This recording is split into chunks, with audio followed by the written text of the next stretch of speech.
অনেক ভাষা ছিল, অনেক শব্দ ছিল, আরবিতে তো অনেক ভাষা ছিল, সবগুলো বাদ দিয়ে শুধু আলহামদুলিল্লাহ বলতে বলা হলো কেন?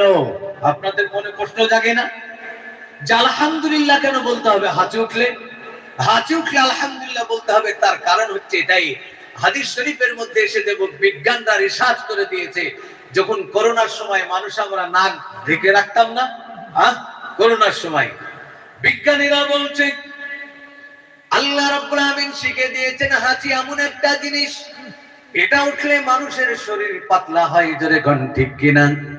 হাঁচি উঠলে মানুষের মাথার ব্রেন ভালো হয়। হাঁচি উঠলে কোন জায়গা রক্ত জমাট বাঁধা থাকলে ছুটে যায়। শুধু তাই নয়, হাঁচি উঠলে ঘাড়ে পিঠ লাগা থাকলেও ভালো হয়ে যায়। আল্লাহ নবী বলেছেন হাঁচি উঠলে আলহামদুলিল্লাহ বলতে হয়। এই কারণে বিজ্ঞানীরা রিসার্চ করে দেখেছে, এক নয় দুই নয়, হাদিস শরীফের মধ্যে যা বলা হয়েছে 1400 বছর আগে। মুক্তি দিন, জোরে বলেন সুবহানাল্লাহ।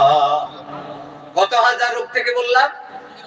36,000 রোগ থেকে, ভাইরাস কি মানুষ মুক্তি পায় যদি একবার বলে আলহামদুলিল্লাহ হাঁচি উঠলে। মানুষের ব্রেন সেল, এই মাথার ভিতরে যে সেল আছে, CLL সেল মানে নার্ভ ফাইবার, সূক্ষ্ম সুতা, আল্লাহ রাব্বুল আমিন দিয়েছেন। এই রক্তে রক্তে জমাট বেঁধে যেতে পারে, আল্লাহ ছুটিয়ে দিতে পারেন।